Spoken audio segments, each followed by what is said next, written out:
Hello orchid friends, how are you? Welcome back to my channel. Today we're going to conduct a orchid rescue or a orchid repot. If this is your first time watching my video, my channel is all about orchids. From what orchids I have, how I grow them, my thoughts on certain orchid topics, to what orchids in my collection are blooming, etc. So if you want to follow along my orchid hobby adventure, please consider subscribing to my channel and turn on the notification. This orchid belongs to a colleague of mine, and it was brought to the office, and after it finished blooming, it just stayed in the office, but by looking at the leaves, it has signs of dehydration. Either this orchid simply did not get enough water, or because it lost a bunch of roots that it cannot hydrate itself properly through the roots. And because this orchid has finished blooming, so I've decided that I would actually cut a little bit of the flower spike off but retain most of the green portion, just so that the tree sap can be recycled back into the plant itself. I normally don't cut any flower spike unless it turned brown, but in this case, I think cutting a little bit of flower spike would help. And where I will cut it is really just right below the first flower, where the first flower bloomed. And this is what the orchid root and media looked like when I first took it home for the rescue. At a first glance, it does have some decent roots, but we don't really know what's going on inside the pot, inside the media for the rest. So I decided to soak it, and I soaked it for about an hour.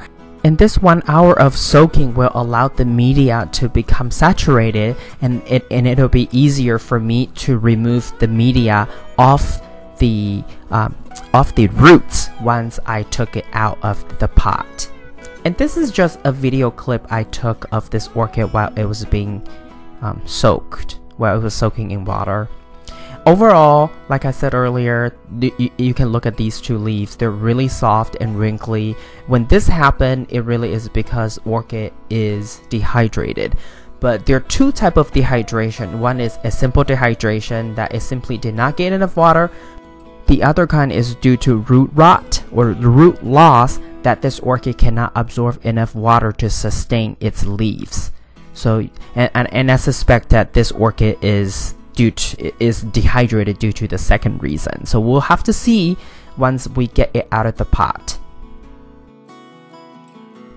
Now that this orchid has been soaking in water for quite some time, you can see the viable roots are still in green color, and this is the media that came out of the pot. Overall, it looked okay, but some of the bark chips are actually getting pretty old, and this is the orchid without most of the media. You can see half of its roots have died off already, and only the ones in green are still viable roots. So I will say about 50% of the roots have rotted away, and the other half is still viable.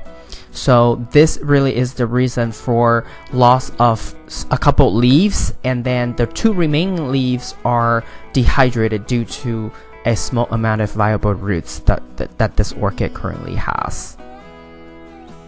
And by the way, for those of you who are new to this orchid hobby, sometimes it's difficult to tell by the color of the roots, because if the roots does not get exposure to sunlight, it may just be yellow. So the best way really is to press it and see if it's mushy or if it's soft, or even development can be easily just taken away. That's how you can tell whether a root is died or is still viable. Where my finger is where the last flower bloomed, and that is where I would cut the flower spike. And you can use cinnamon after you made the cut to help the healing or the drying up of the cut to prevent further infection. Now let's take a look at how we're going to handle the roots. I use hydrogen peroxide 3% and alcohol 50% to spray on the orchid roots, and you can see that there are still a couple bark chips attached to some roots. I did not remove them because I don't want to further damage the orchid roots, because sometimes when you try to yank off certain orchid bark chips or media off of orchid roots, sometimes you damage orchid roots along the process, and we don't want to do that. Plus, I know I'm going to use bark media.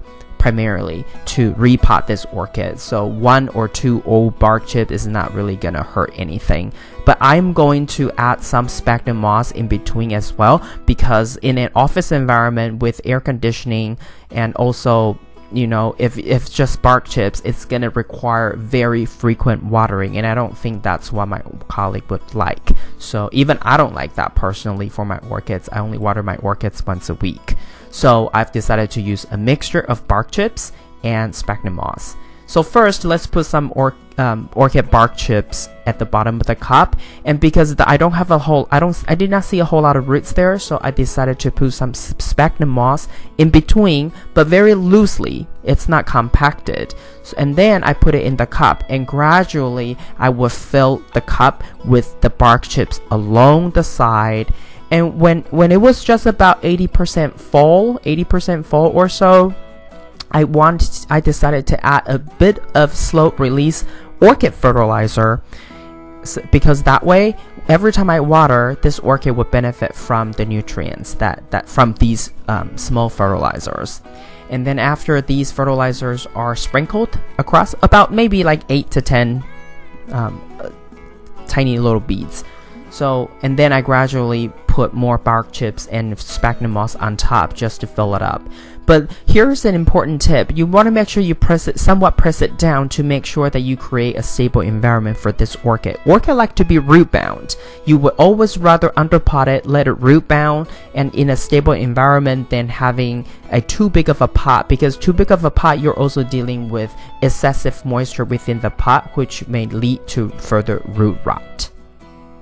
For orchids potted in bark chips with or without sphagnum moss, I have had pretty good success with using a cup like this to put them in. And this cup is used as a saucer when I soak them in any kind of water or fertilizer, but then it also allows additional moisture to go up directly. And here, really, on the right side, it's reverse osmosis water, soft water, and then on the left side, it's simply a liquid seaweed solution. And then I mix them together, and then I gradually would add this solution into the cup. Normally, I would only add the water up until about 80%. I would not fill it up all the way to the very top of the cup, because sometimes water gets trapped in between leaves and that causes stem rot, and you don't want that. So you would just want to do about 80% or even a little higher, like 90%, and then that way you're allowing the media to really soak.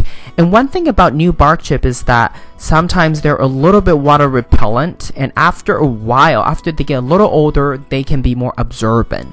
So initially it's okay to water them a little bit more frequently, or even just soak them for a longer period of time. And this is just, you know, me soaking it for about an hour, I think.